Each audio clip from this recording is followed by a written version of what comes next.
Today, we are honored to welcome a person who represents the best traditions of American service, Dr. Prince Taylor. A U.S. Navy veteran with 12 years of service, he continues to serve the American nation to this day. Prince Taylor leads one of the largest volunteer programs in the federal government.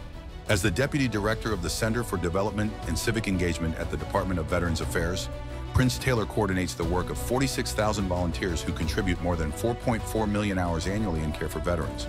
Dr. Taylor is the leader who, during COVID-19 pandemic, created the Compassionate Contact Corps program, recognized by the American Red Cross and featured in the New York Times as a model for the future of healthcare. He also founded the official TEDEX program for the Department of Veterans Affairs, giving a platform to those who have served the United States. From earning a Doctor of Education degree at Vanderbilt University to becoming a national expert on the issue of loneliness, every step of his journey has been guided by a single purpose: to make veterans' lives better and more fulfilling. Dr. Taylor's mission extends beyond his official duties. It is rooted in serving society by developing leadership and strengthening human connection.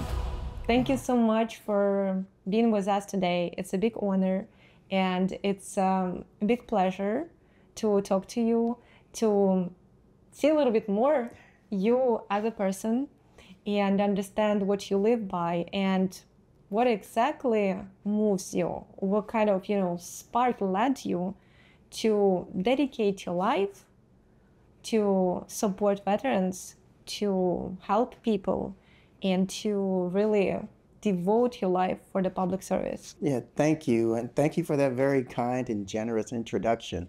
I almost didn't recognize that guy. I was raised by a single mom. My dad was in and out the picture, but I was raised by a single mom. Started out on the south side of Chicago, ended up in different parts of Illinois and then other places. And one thing that was instilled pretty early was to think about other people, service to others. I'm also a Navy vet, but it wasn't the military. It was really just being in different communities with my nuclear family and my mom and everyone, and just seeing how when there wasn't a lot to eat, we would go to my mom Julianne's friend's house and have oatmeal for breakfast, and then her son would come to our house for rice for dinner, and so I've just always kept that with me as far as trying to be of service to others and building communities. Thank you so much for sharing. And actually, I read what you mentioned about your kindness, curiosity, the sincerity, that these kind of values which actually taught your mom and your grandmom. Yes, my grandmother.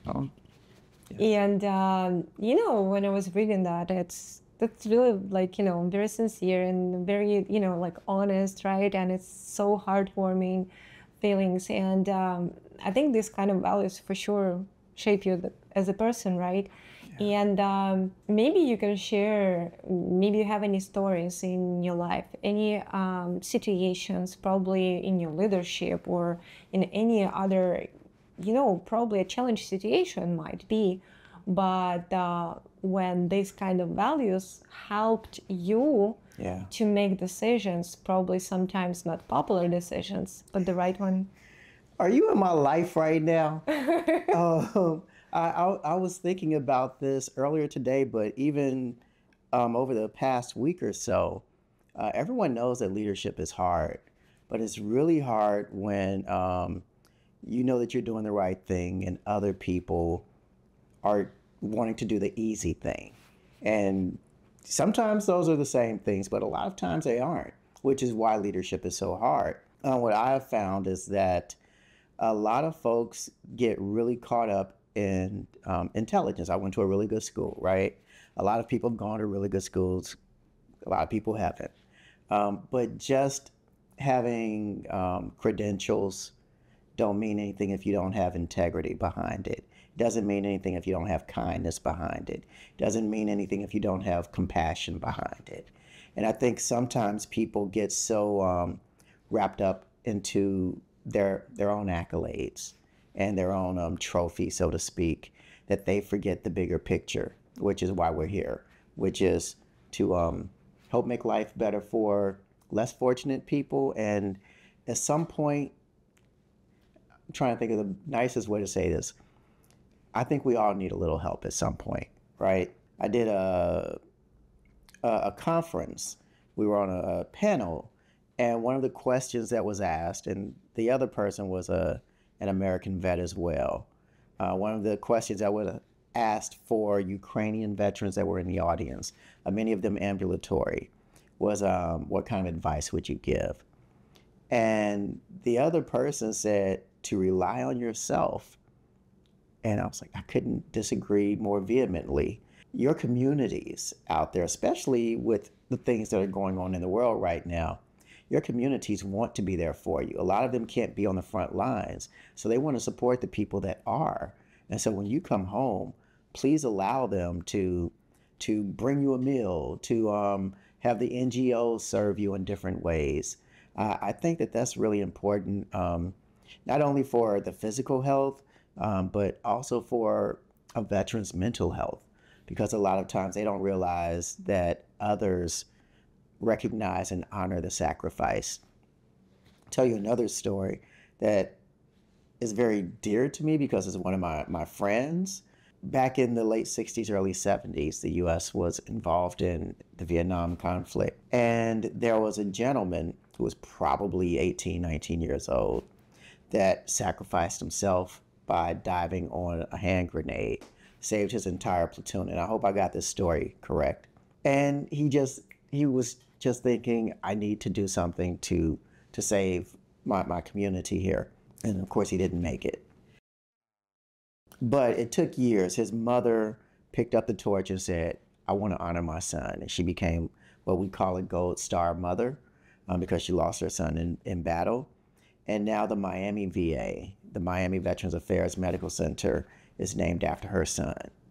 And she just celebrated her 94th birthday last week. And I sent her flowers that she received today because she's really sweet. But that is an example of not just that person, but his entire family still giving service. She is actually one of our volunteers at the Miami Medical Center. And that's how I got to meet her. I was doing a tour, and they said, you know who this is? And do you know who her son was? And or who her son is? And so we still keep in touch as much as we can. Her name is Miss Georgie Krell. I just want to give her that shout out. Thank you very much. Thank you for sharing. And, I definitely agree that this kind of values is a foundation. Otherwise, if you don't have a foundation, then, like you said, there is no value. There is no. What's the goal, right? What's the goal? What's the goal? Yeah, a lot of people, it's easy to get caught up in social media and all the likes and clicks and everything. But if you don't have that foundation, I don't think no number of clicks are going to make you whole or make you happy even. And so, I try to stick with integrity. Another thing that I think is healthy is surrounding yourself with positive people. Positive and kind people, which I try to do. I think that's sort of how you and I met, and I'm very grateful for that. But that whole sort of ecosystem, with everything going on in the world, including in your part of the world, I couldn't be sadder. But I do appreciate that it's given folks an opportunity to see, how can I put this? Well, it's given us an opportunity to meet, but also I get to see that we're a lot more similar than we are dissimilar. And you can go back just a few decades where I might have thought differently because of the sort of propaganda that people get when they're in their parts of the world. But if you travel and if you read and if you have friends from different cultures, you realize that most of us want to feel safe and secure. Most of us want our families to feel safe and secure, and we want to be able to live our lives without a lot of negativity swirling around us. I definitely agree, and we even do have the evidence of that because we launched actually as volunteers, as the international movement who the people support the ALLATRA movement in 180 countries. And we launched the project since 2017. That was the project Universal Grain. That is something which have in common. And our volunteers in 180 countries went out to streets, talked to their colleagues, friends, or somebody they even don't know, and they ask one simple question, actually, what unites us? What do you think do we have in common? And when you start hearing all those answers from different parts of the world where you are like, even maybe some countries you never heard of, but they say the same thing. And you understand this is our universal grain, how to find these, what we have in common. It's the inner thing, which is, and it's, you just remind me that. Me excited, because you're absolutely right. So last week, I think you mentioned in the bio that I brought TEDx too. So one of our TEDx speakers from a couple of years ago lives in Minneapolis. And his jam is veterans with spinal cord injuries and disorders.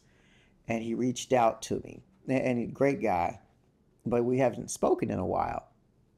And I said, well, how can I be of service? How can I help you?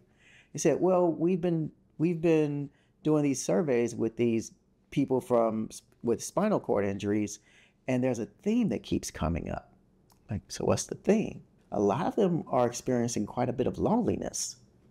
And he remembered Compassionate Contact Corps. He says, is there anything that you guys can do to help out with this? And I said, well, it ebbs and flows. Sometimes you have a lot of volunteers, sometimes you don't. Sometimes you have a lot of demand, sometimes you don't. And I said, well, maybe we can do something for your group here, that cohort. How many are we thinking? And he said, well, there's 987 just in Minneapolis. There's 960 something in Palo Alto. I was like, how many veterans do you think could benefit from this program? And he said, well, on the low end, 5,000 and maybe up to 10. And that's when it struck me, because I have folks in my group that we believe in quality over quantity. I get that. But we did not understand the depth of that demand. We're talking about connection now, right? How people that were vibrant and running around and everything, you end up with a spinal cord injury. You're not doing those things anymore. The friends that you used to hang out with aren't necessarily coming around anymore, but you still have that need for connection. And that's where volunteers come in. And so I have people on my own team that are like, why do we need so many volunteers? Thinking because we have a lot of vets, and they don't all need to do the same thing. But with the demand that I just heard about last week, we can train a lot of volunteers to do something like that. And where volunteerism is going, I think, in the future, and we have to be prepared for this, isn't going to be where they go to a specific location, at least in my area of volunteerism. I think that we have to start getting adjusted to where a lot more of it is virtual. And programs like Compassionate Contact Corps, they're making phone calls every week to not just check in, but to sort of build relationships with the veterans. But we have people that give them rides to and from their medical appointments. We have people that greet them when they come into the medical centers. There's a lot of different points of contact, or touch points, I think is what we call them, where we make people feel welcomed. And if we're doing our jobs well, we're making everyone feel welcomed, for the reason that you mentioned earlier about that single grain that connects us, that connective tissue. And one of the things that I fear in the climate that we're in right now is people othering each other and moving away from that thing that brings us together. That's true. And, like you also brought up the thing about the propaganda, the media, and a lot of things, and the social media. That's a good one. I mean, in one way, right? We can use it in a good way. The social media, this is the era where you can spread the information. You have this ability, right? You can speak with each other, being in different parts of the world, right? And seeing each other at least, right? Yes, at its best. Yeah. But at the same time, of course, we have also another side, and this propaganda works through that, this media and stuff. So, but that's what I truly believe that it's also up to us, right? And to understand that how much it is important to, check the information, check the facts, use the critical thinking, and build that, not just listen and believe, but then just, understand all that stuff. But that works for us, right? The people that I'm not concerned about you. You are intelligent, well-read, I can tell. The people that I'm concerned about with that are people that are less well-read, that have already chosen their tribes. And as long as it comes from this tribe, it's true. If it doesn't come from this tribe, then it must not be true. So I'm really concerned about those folks, but I'm also concerned about the youth. I had a conversation once with someone from Kazakhstan. I think they have a pretty high suicidal ideation rate with their young people. I hope I'm telling the truth, right? I'm pretty sure it was Kazakhstan, but it could have been a different country. And the person said to me that 15, 20 years ago, all these children seemed to be happy. And then all of a sudden, they got those.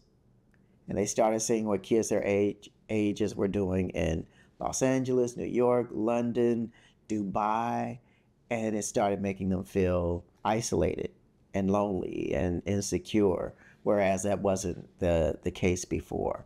And so I agree that social media is a wonderful thing when it's used responsibly, but we have to figure out a way to make sure that for those vulnerable populations like the youth and everything, that their access is also responsible. For sure. We jump from one topic to another. I'm a Gemini. It's really cool. I'm a Gemini. That's really nice. But first of all, I also wanted to ask, just a little bit come back to the thing maybe you can share to the people, to our viewers, what it means to be for you a veteran, and who is the veteran for you? I mean, how do you define it? And also, what kind of challenges usually veterans go through? Because I know a lot of people know about that, but I'm not sure if that's a broad perspective, right? So Yeah, because most vets, and of course I'm only speaking for myself, most vets don't want to be seen as the hero. It's like it's my job, I'm doing my job. Also, most vets don't want to be seen as broken. And so it's like this false dichotomy where it's bifurcated. You're either the hero or you're broken. Most of us are in the middle. This is just an internal joke. It's like there's something wrong with us to sign up voluntarily to go out and do that. But we also understand that someone has to do it. There's a saying in the veteran community here in the U.S. and probably in other places as well, that all gave some gave all. So Bruce Carter, Georgie's son, he gave all. I gave some, but everyone that has done some or all should be honored for that, especially if they gave honorable service, and also especially if they volunteered. But I know, like in Norway, they have conscriptions. I have some great friends back in my NATO days that were conscripts, and it was just part of what they did. I doff my cap to anyone who serves their country, and that's whether you're male, female, straight or gay, or anything on either of those spectrums. I think the fact that you want to protect your country says a lot about who you are as a person, and that is worth being honored. Yeah. That's for sure. Yeah, when I started, a little bit, I would say, look into people who are veterans in different countries, and for sure, I see, like you said, it's true people who, just like you said, they understand that, but if I will not defend, who's going to do this, right? And it's a big responsibility. It's a big action. It's a big thing, and it's really a lot of sacrifices, and it's a big honor, Because for me, like, I see those people, I see how much strength inside. It's a big example, what I'm trying to say, because I truly, believe the more probably veterans will speak and speak more about even how they behave daily life, how they, this discipline, this all this stuff, it can teach a lot of our people who can take this as an example. But I believe these people never out of service, like impossible, right? Most aren't. You're absolutely right. I also want to say that I don't think that the military is for everyone. There are a lot of different ways that people can serve in nonprofits, volunteerism, as we've already mentioned. The military is just one way to do that. Some people get involved as community organizers or in politics. Librarians, teachers, all of those things are also ways to serve. So I don't want to make it seem like I'm so biased towards veterans. I just happen to be one. But I'm also very cognizant that it's not for everyone. It's not for everybody at all. I would say in a way we have a lot of things common, but at the same time each person is a unique person and have their gifts, their talents, and for sure. But like from my perspective, I would say that veterans for sure can teach a lot, because this discipline, this power, this strengthens. It's like the thing which can help you anywhere you go, anywhere you serve, anyway you're in a nonprofit, you're working in the library, or you're a teacher.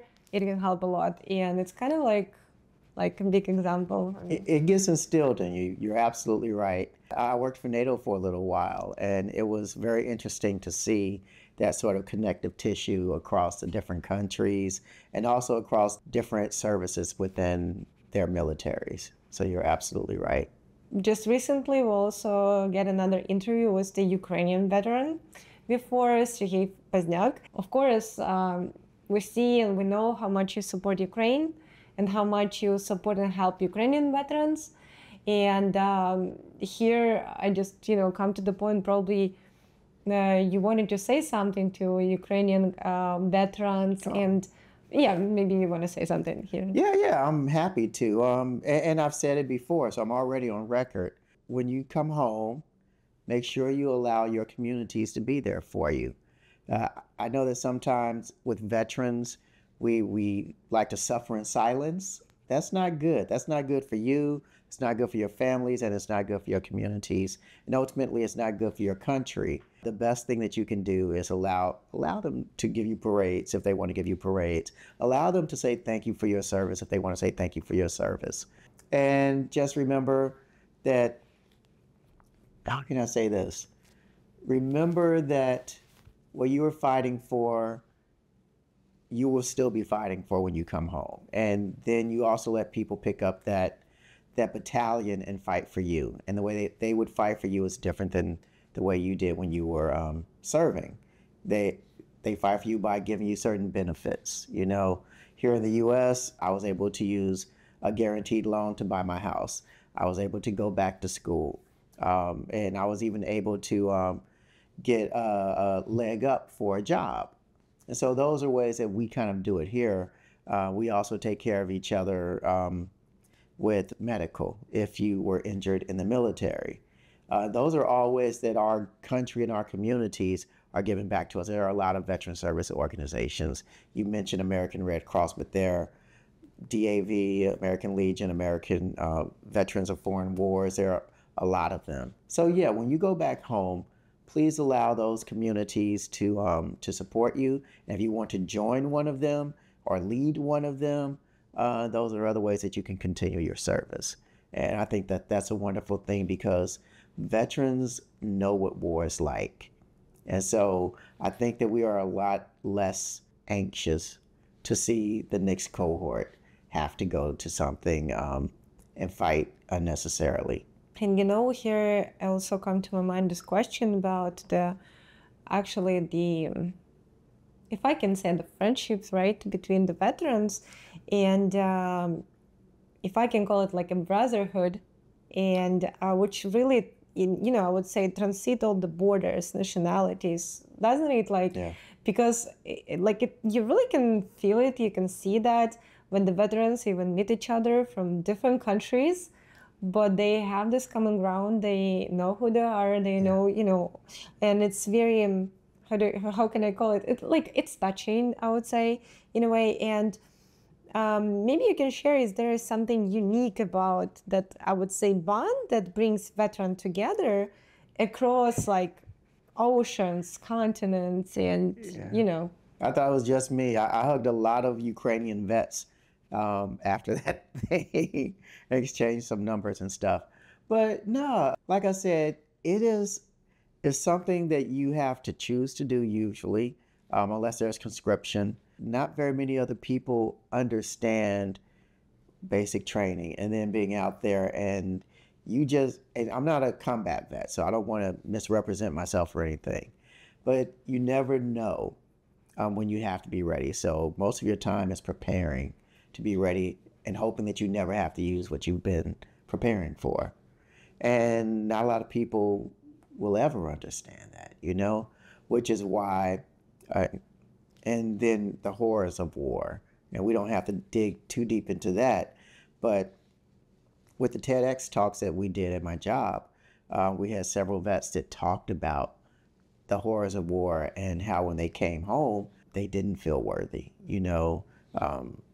drugs, alcohol, a lot of different kinds of abuses and everything. But what tends to work are peer-to-peer counselings, peer-to-peer interventions, and of course having someone phone. But even with compassionate contact course, sometimes they will say, and it's not just a brotherhood, it's a brother and sisterhood. Sometimes they will say, can I have a veteran call? Can I have a female veteran call me? And the reason why they would say that is because there's that unique, almost singular experience that people have. And one time we had two people who were veterans phoning each other, or one was phoning the other, and they found out that they had served together and didn't even realize it, like in the same area around the same time. We had another pair that they were in the same building, and it was like, hey, man, just meet me downstairs. So, but yeah, those are connections that, as much as other people might want to give those to you, they can't. And I'll say, I know I'm talking a lot now, I'll go even further. When we talk about loneliness, there are different kinds, right? And so this is also important to understand, that you could be happily married to someone and both of you can still be extremely lonely, because that's just one aspect of connection and this sort of romantic intimacy thing. But also you have community, which we've been talking about. But I don't know if you have a best friend that you might talk to differently than you would your boyfriend or husband or girlfriend or whatever, or differently than you would talk to at your church. It's always nice to have those different because we're whole people. We're not just one type of person. We're complex. And sometimes people like to say, this is who I am. And yeah, you're on a spectrum. We're all on a spectrum. Some might be a little bit further, some not so far, but I feel like I've just really gone off the deep end on you. I'm sorry. No, I think it's important to, thank you. It's really, really important, because this kind of things really help people to understand more, I would say, who they are, how they can deal with different situations. And this goes for men and women, is that when your soldier, sailor, airman, airwoman comes home, don't think that you have to be all things to them, because no one can be. And I think that has been the source of a lot of conflict, especially here. People, wives and husbands, would think that they have to do all the things. That's why I keep saying, reach out to your community. No one should have to be all things to anyone. That's true. And thank you so much for sharing that. Again, I just wanted to say, I truly believe it's important, because if we will be really honest, we all go through that.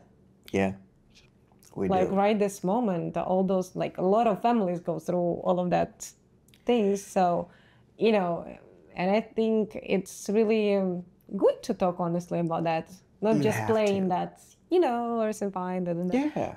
There might be a lot of questions that we go through a lot of things, and let's talk about that. And it's fine. It can help somebody with the understanding. Because what ends up happening, and I've seen this with women more than I've seen it with men, but I was on a panel discussion about this too, is let's say it's a young lady and she marries this big strapping dude that goes off to war. And he comes back and he's had injuries. And now she's taking care of him. They got married when they was like 19 or 20, 21 or whatever. And now the rest of her life, she's trying to take care of him. And she's feeling that she has to do all these things by herself. And what ended up happening, I'm talking about a very specific situation, so this is true. She ended up developing health problems because she wasn't looking out for herself. She was just looking out for him.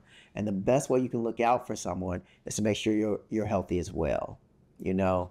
And so it's that pressure to be all and be everything when it's not realistic.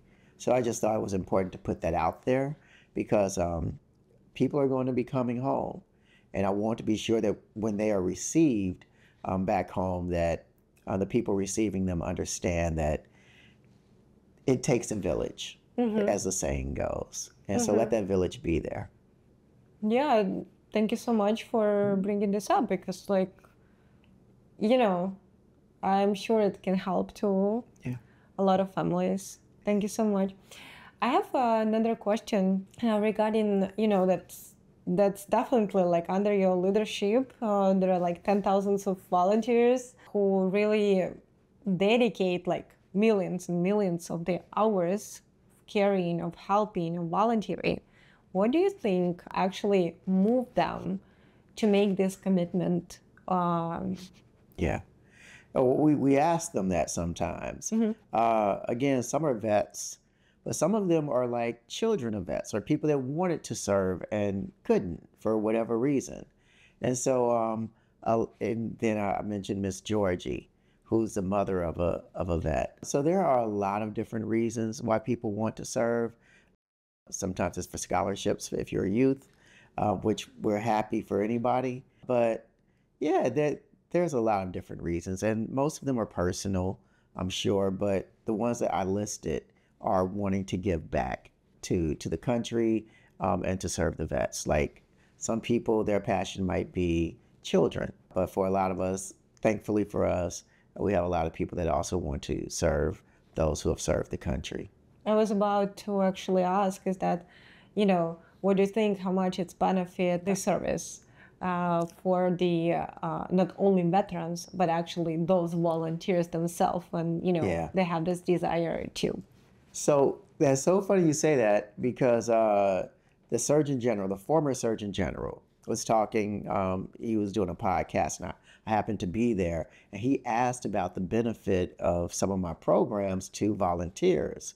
And we surveyed them, and they don't get as much benefit from the program as the actual veterans, but it's very close. It's very close. So like if the veterans were getting, let's say, 87% benefit saying, hey, this makes me feel less lonely, this makes me feel more connected, the volunteers would probably be like low 80s. So the veterans might be mid to high 80s, the volunteers were low to mid 80s. And so there was definitely a mutual benefit there that we hadn't thought of before until we did the survey and said, oh, wow, this is really sort of a symbiotic thing. And you picked up on that without paying all the money I did to go to school. Because, I also was thinking about when you give a service, when you want to really just give back, right? That's really, benefit society, of course, but that's benefit veterans. It's help, but it's really benefit in the way of even how you feel, right? And your health and your feelings when you truly honestly want to bring back. And it cannot be right like just goes by or something. So you give me you put something else in my head because you're absolutely right. And it's not even just volunteers. There was a survey done. Actually, yeah, there was a survey, but there was also like a group setting. And this thing came up about people that they worked at VA. And they said, I love our mission, serving vets, but I don't really work with vets day to day. And so I'm feeling a little disconnected. Is there anything you can do to make me feel more connected? Well, we already gave you a job. I'm being facetious. But we have an intern program. And one of the things that we baked into the cake based off of that feedback is allowing them to give service to veterans directly for, I think, 20 hours a fiscal year. So if it's a 2-hour or 2-year program, 40 hours. They can do more, but that would be the minimum. And we're looking forward to seeing the feedback because we haven't gotten that back yet. But I think it's going to be very positive because it allows them to give service. We carve out some time during their workday during their workday. So they don't have to do it over the weekend or at nights or anything. And it helps them feel more connected to the veterans and to the mission as well. Nice, very nice. We will wait for the results. So we should wait for the results. Yeah. You are picking up on so many things that I hadn't even thought to talk about. No, so I'm thank so you. glad. Hopefully it's No, they're absolutely great. I appreciate it. Yeah. This is And fun. how do you will say to people how they can really support veterans? Like to anybody, right? Like one day they wake up and they want to do something good. They want to, help veterans. What they can do? Yeah, acknowledge their service, acknowledge their sacrifice more than their service, and realize it's not just that veteran that served, it's actually their whole family. The wife, the husband, the children, all of them are serving as well because they're supporting that service member. And so that would probably be the biggest thing. And if you have older veterans around you, do something nice for them. We go right back to kindness. Whenever it snows here in my community, I don't know that I'm around a lot of veterans, but I shovel the sidewalks for a lot of my neighbors, like 2 to 3 doors down, all the way up to the mailbox. And I don't ask. It's a nice thing to do. I'm out here shoveling anyway. And some of these people are probably old and I'm just being silly. But it's a nice thing to do. I can shovel the snow. So if you really want to do something nice for vets, shovel their snow, cut the grass, acknowledge their service, and say thank you. That's really, I would say, it's, again, anyway, it's connection, right? It's connection. You come to talk with them, and then you can do something for them, right? And you open that door, yes. Exactly. Yeah. That's open the door. So the person, I don't know if you've ever heard this statistic that being lonely is as bad for your health as smoking half a pack of cigarettes a day. Did you know that? No. Yeah, so that's why it's such a big deal, is that it's really detrimental to your health. And there's a lot of other analogies with that too, and things that it could lead to. The person who led that study, her name is Dr. Julianne Holt-Lundstad. And I got to meet her like 10 months ago. And I said, wow, so what made you get interested in looking at loneliness? And she said, I wasn't looking for loneliness. I was looking for connection. And that's when they discovered the deleterious effects of loneliness. Wow. But she was looking for connection too. Mm-hmm. Yeah.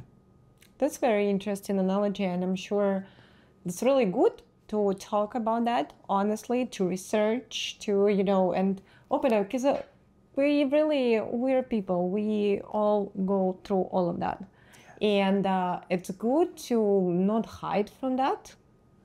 Discuss, talk, find solution, help each other, support each other, and feel really happy about that. Yeah. Then loneliness will disappear. You're talking about stigma, and that's one of the other things that I push is we have to destigmatize loneliness because we all get lonely at some point. It's just how chronic is it? How severe is it?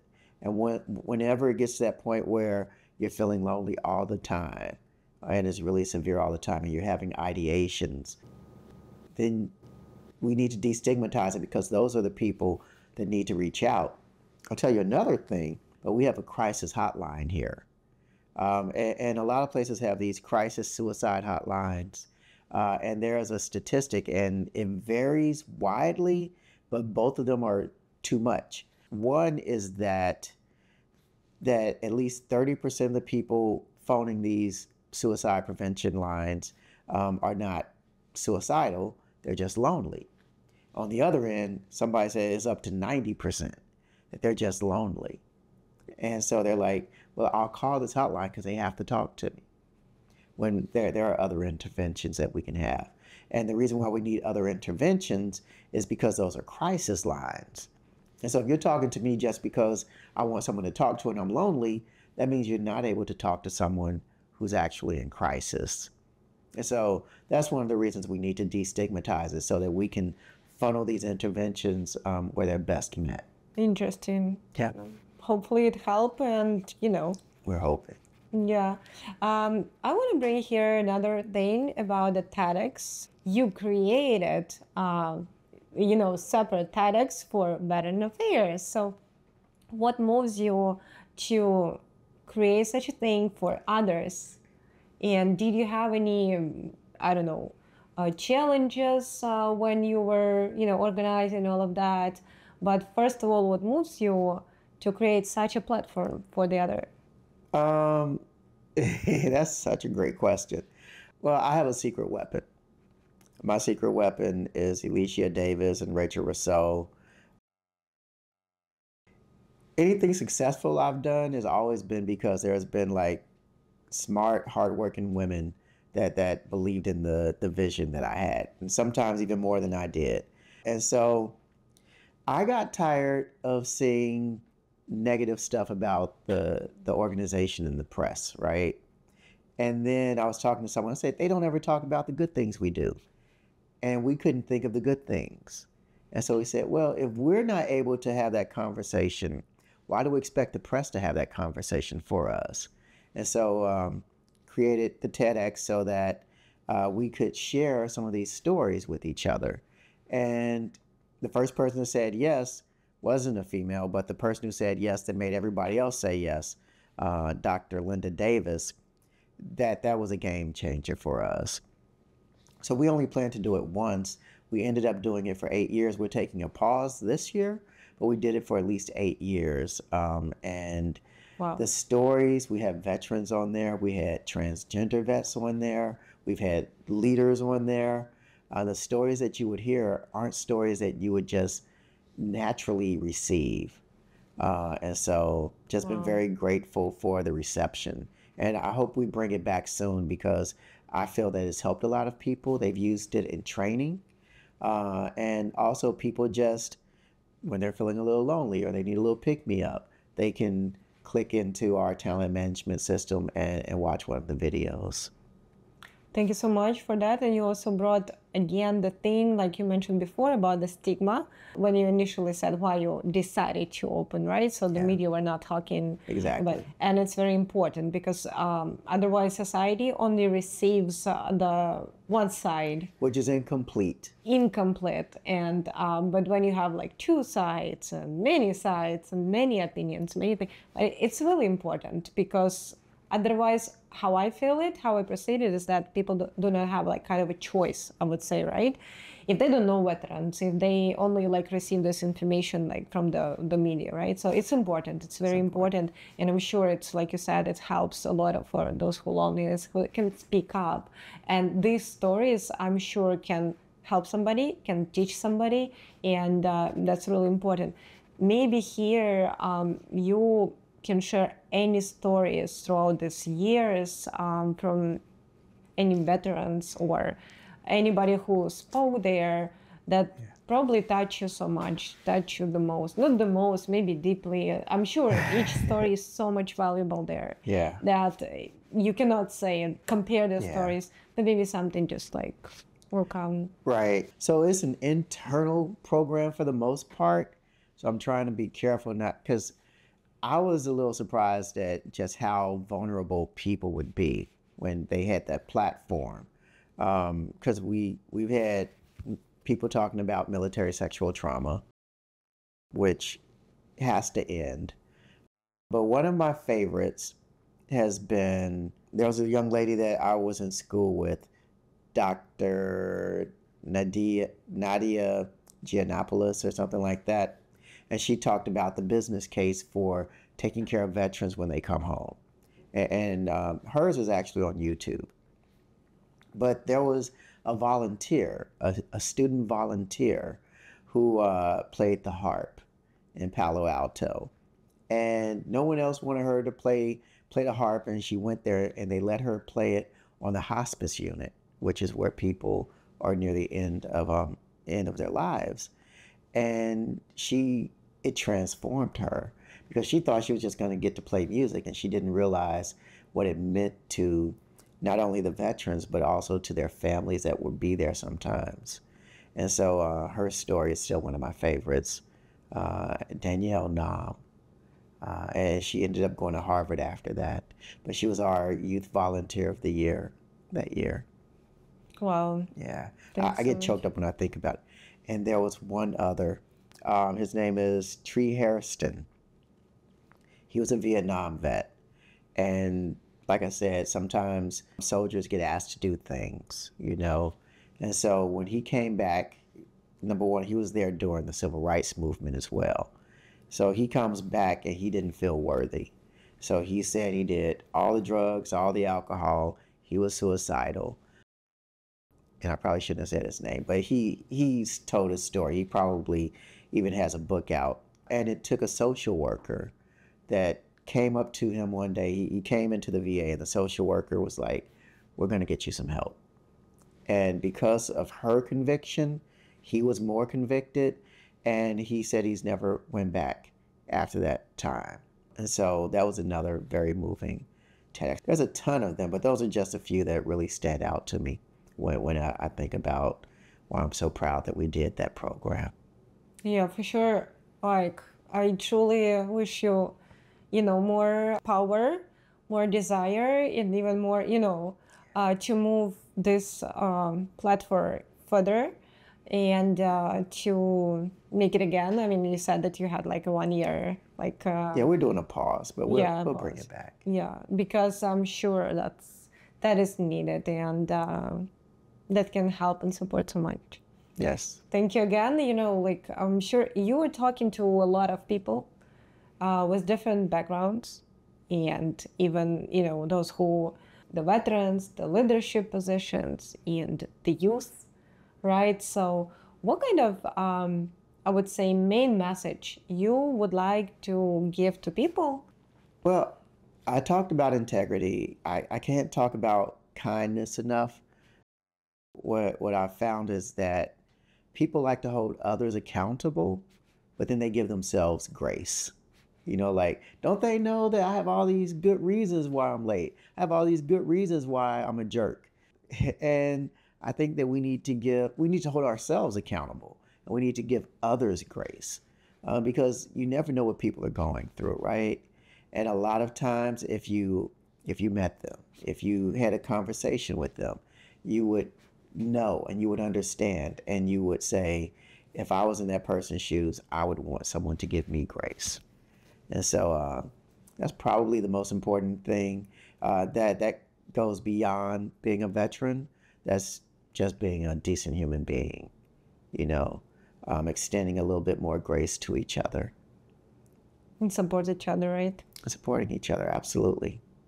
Thank you so much for this message. And maybe I think it's a good time to wrap up, and just interesting, maybe there is anything else important for you that you would say to the people, any kind of like message that can probably inspire somebody, make these changes in the world, right? Make a better place, and anything maybe you didn't say today. Say right? something to But inspire the people, Prince. No, but the kindness is pretty much it.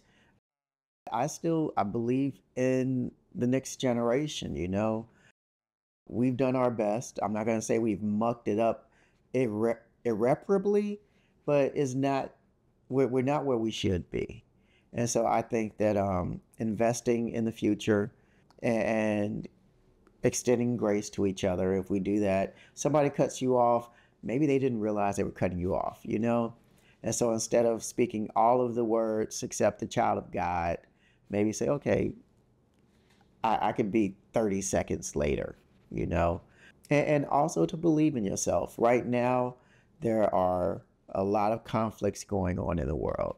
I want them to end too. I can't wait for them to end. I want a peaceful world. But we need people that are out there helping to secure that. I did it during my time. People are doing it now. People will do it in the future. And people will watch how we treat those that did defend their countries. They'll watch. And hopefully what they see is something that you would be proud for them to see. Thank you very much. And I'm sure that each veteran who goes and providing a service, actually the first one who want to bring peace to this world. So we truly, truly appreciate you, your service, everything you do, because there is no cause, you know, and it's just really a big gratitude. We're truly grateful for your service and that you continue to serve. Thank you so much. Oh, thank you. This was a lot of fun. You dug deep. Appreciate it. Oh, thank you very much. Thank you. All right.